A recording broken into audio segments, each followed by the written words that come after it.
The haunting legacy of Eastern State Penitentiary. In the heart of Philadelphia stands Eastern State Penitentiary, a crumbling fortress with a chilling history.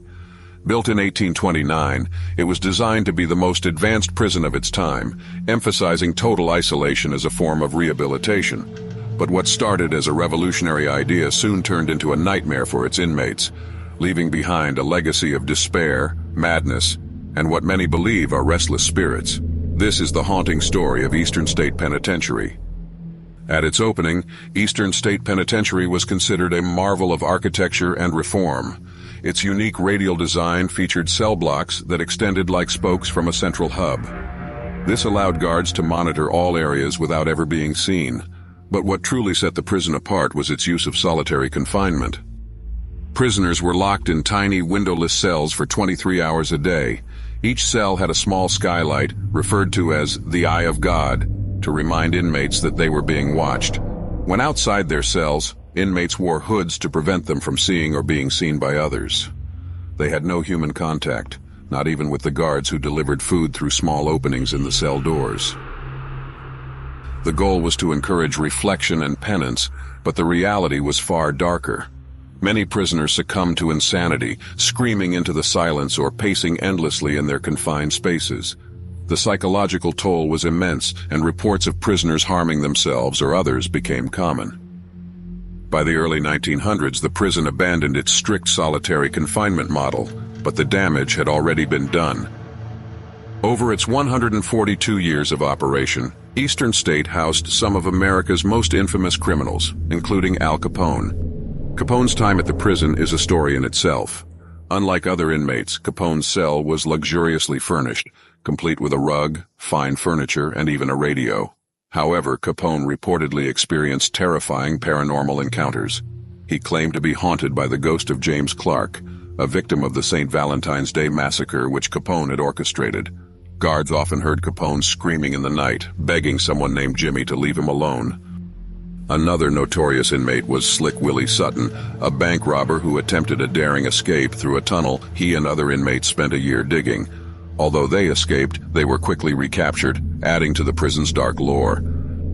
After the prison closed in 1971, its eerie atmosphere and grim history made it a magnet for ghost hunters and thrill seekers. The first reports of paranormal activity came from the maintenance workers who stayed behind to care for the abandoned site. They spoke of hearing footsteps in empty hallways, distant whispers, and the feeling of being watched. As the years went on, visitors and staff reported even more chilling encounters. Cell Block 12 in particular became infamous for shadowy apparitions and disembodied screams. People have described seeing a dark human-like figure dart across the hallways, only to vanish into thin air. Others reported being touched or pushed by unseen forces.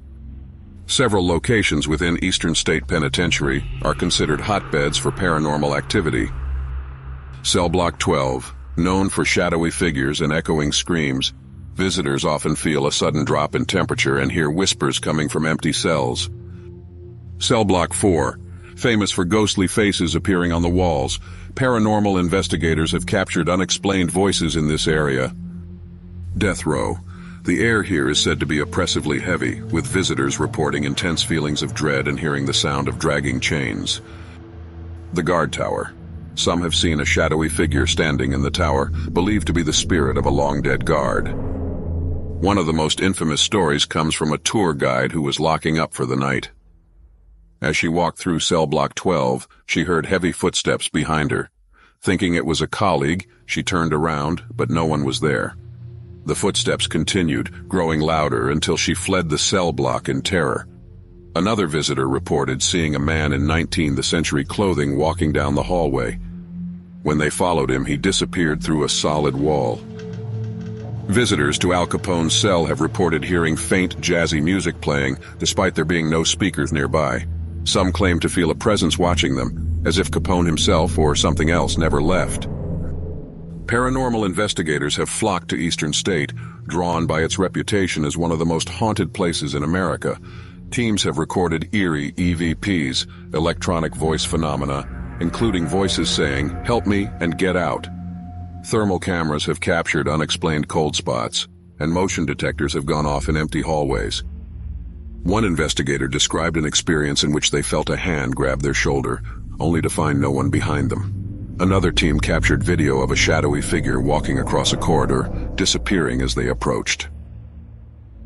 Today, Eastern State Penitentiary operates as a museum and historic site, offering tours that highlight its haunting history.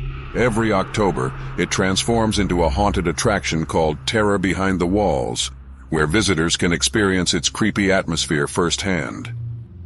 Despite its spooky reputation, Eastern State also serves as a reminder of the harsh realities of the prison system and the psychological toll of isolation. Its haunting past and ghostly legends continue to draw thousands of visitors each year, eager to see if they can experience the unexplained for themselves. Is Eastern State Penitentiary truly haunted by the spirits of its tortured past? Or is it simply the power of suggestion in such an eerie setting? One thing is certain, the stories and experiences from this place leave a lasting impression.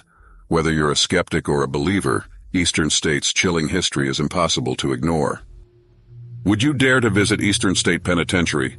Let us know in the comments, and don't forget to like, subscribe, and hit the bell for more terrifying tales of real-life hauntings.